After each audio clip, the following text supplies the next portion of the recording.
Sam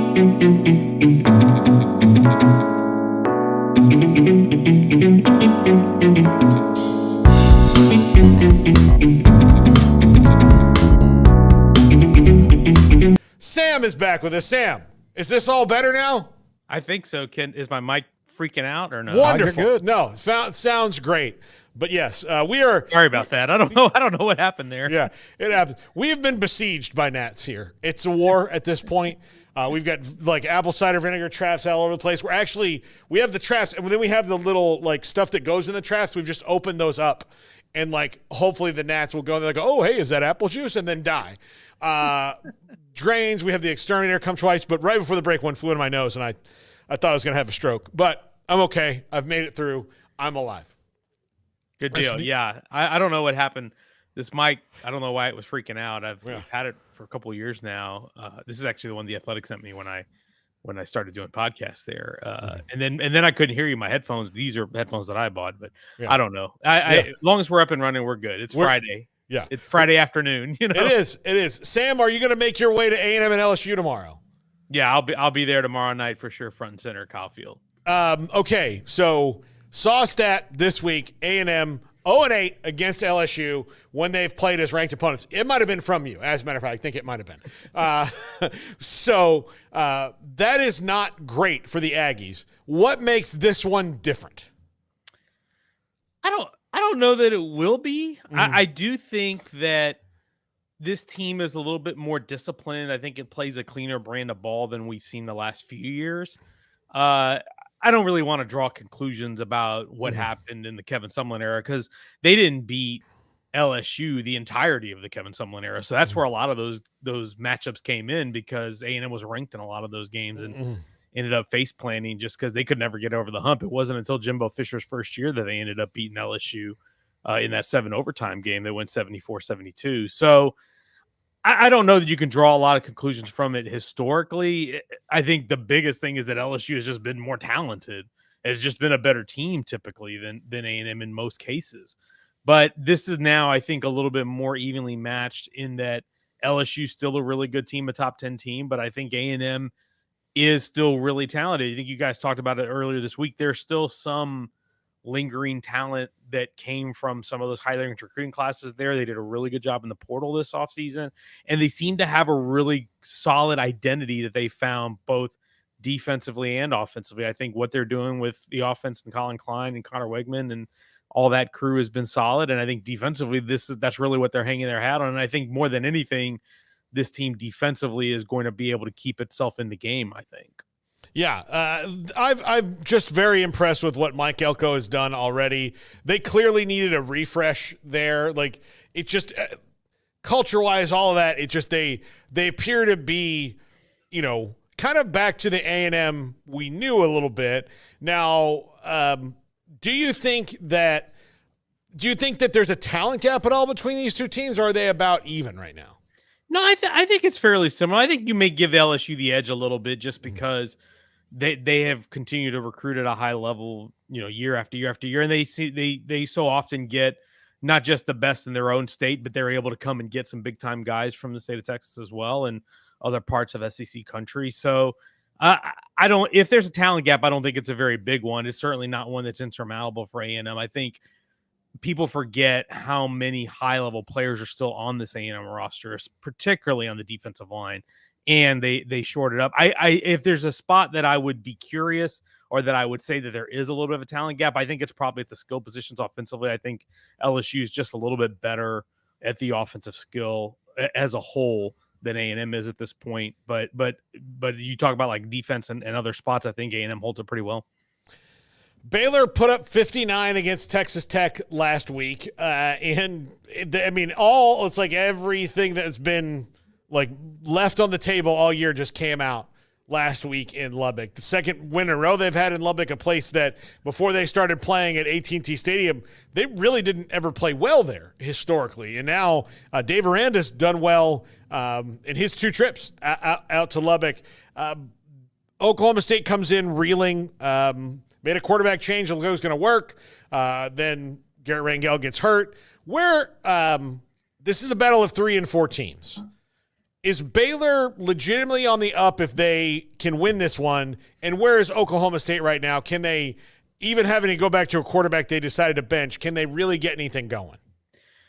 Yeah, if Baylor wins this one, then I think you have to feel optimistic for them down the stretch, because this is a team that we have seen play good in stretches, but they just haven't been able to put it together for 4 quarters all year.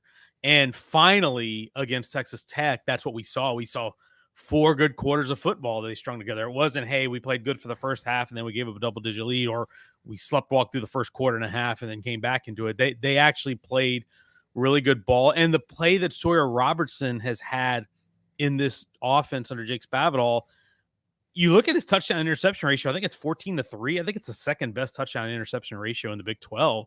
He's playing really good ball. And I will say, from the moment that he stepped in, it hadn't been perfect at all points, but you just saw more upside with this offense with him in it. So if you're able to beat Oklahoma State this weekend, you look at the back 4 games of the schedule, TCU, West Virginia, Houston, Kansas, there's opportunities there to really get on a roll if you're Baylor. As for Oklahoma State, they're 0-4 in conference. This is the first time since 2005 that they've started conference play with 4 straight losses. That's Mike Gundy's first year there, and it's the longest conference losing streak they've had in a decade. I thought the move to Rangel was good. He definitely provided a spark. Unfortunately, the collarbone injury knocks him out for the rest of the year. But I thought Bowman showed some real resilience in the second half of that game and had them in position to win. I mean, it took some heroics from Jake Retzloff and BYU at the end to pull that game out. So there's clearly still some fight there, but this game to me kind of will give me a sense for, is there still fight? Are they going to continue to fight, or are they just not completely deflated? Yeah, I'm very curious to see what happens there tomorrow. Tech, I mean, they really took it on the chin last week. I think they were. I mean, if you looked at Joey McGuire's face after that game, it was gut wrenching to just look. I mean, just to watch him at the end of that game. TCU 13-7 last week over Utah, which I don't know what to make of that at all. It doesn't. It's one of those things that you kind of have to say, well, it's probably an outlier for how this season goes. So TCU needs to, a lot like Baylor, win a couple games in a row, string something together. And Tech just needs to get up off the mat. Is this going to be a game with both these offenses that throw so well, and particularly with Tech that they run so well? TCU doesn't do that. But is this going to be a 48-45 kind of a thing? I'd be stunned. I hate to say this. I'd be stunned if TCU can score 48 points. I mean, they struggled to move and score the football against Utah last week. If Utah had any kind of offense, they would have won that game. It was – I think TCU averaged 5.3 yards per play, and I think they've got talent on that side, and we've seen what Josh Hoover can do, but for whatever reason, they have not lately turned it into production and points. I mean, they struggled to score against Houston. They struggled to score against Utah. So I'm not certain if Tech gets this game in the 30s or 40s that TCU is going to hang in there. That said, I say that about a Tech defense that just gave up 59 points and has given up the second most explosive plays in the Big 12 all season long. So I still will give the edge to Tech here, just because I think overall their body of work for the course of the season is better. They had that one was a really, the thing is when they've been bad, they've been really bad. When they were bad against Wazoo, granted with Taj Brooks was out, and they were bad against Baylor.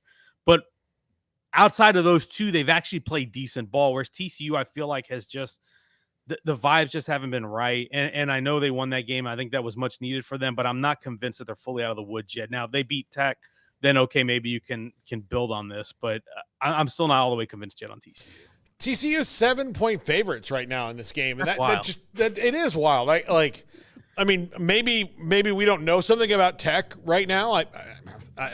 But is Baron Morton out? Is that what is Baron Morton out? We don't know it. I'm not spreading rumors. I have no idea, but that would be the kind of that would be the kind of thing you would expect if for this kind of spread. But UCF's favored over BYU, so in BYU 7-0. So I don't know.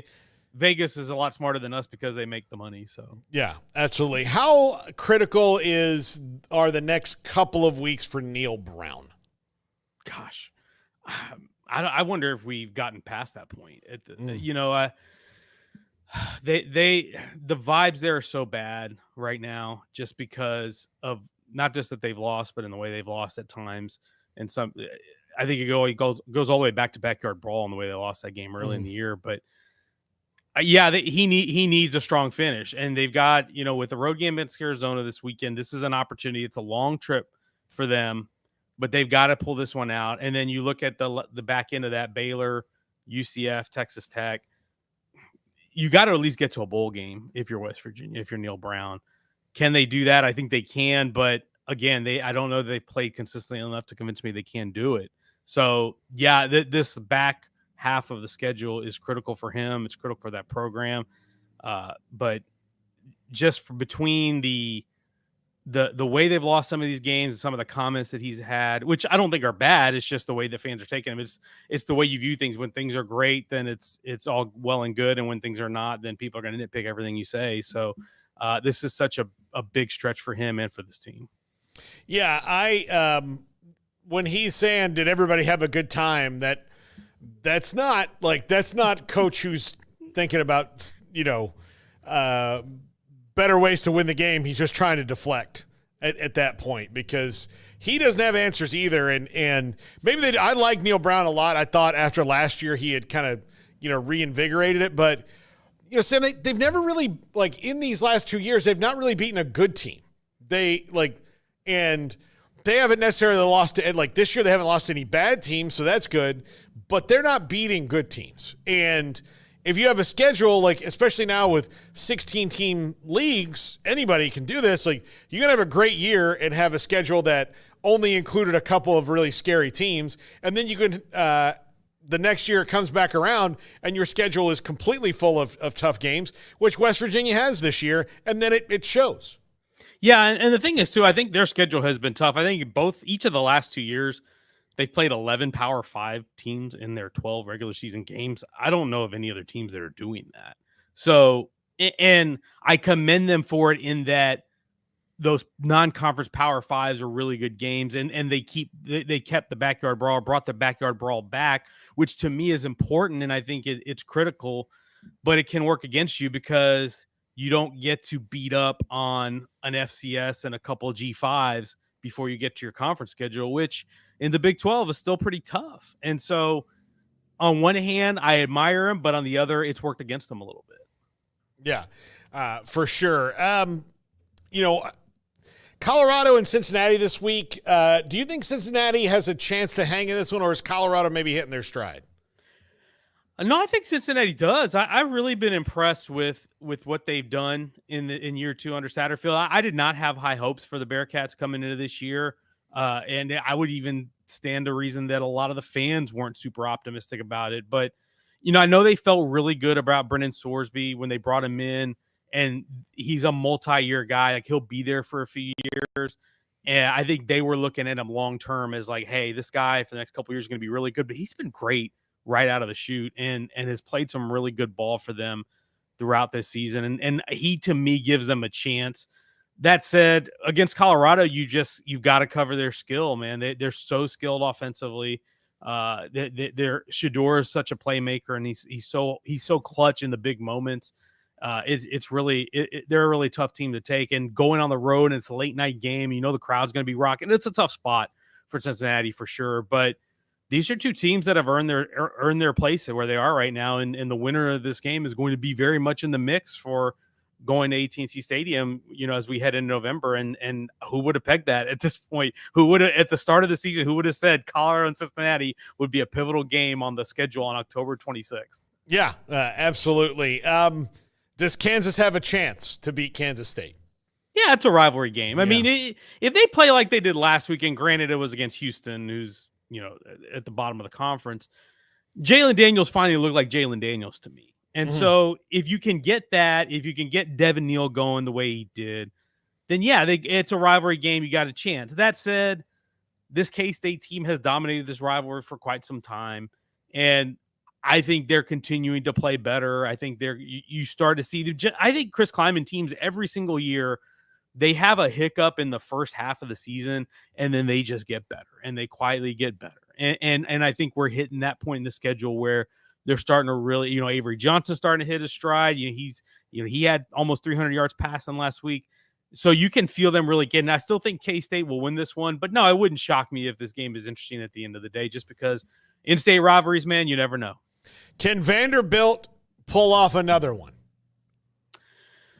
As long as Diego Pavia is taking snaps, I guess you can't count it out, right? I think Texas's talent overall is going to just be a little bit much, but you would have thought that against Alabama, and Pavia kept him in it in that game as well. And to me, here's Vanderbilt's recipe for an upset beyond Pavia playing like he did against Alabama is, I think, early success defensively. Clark Lee's a defensive coach.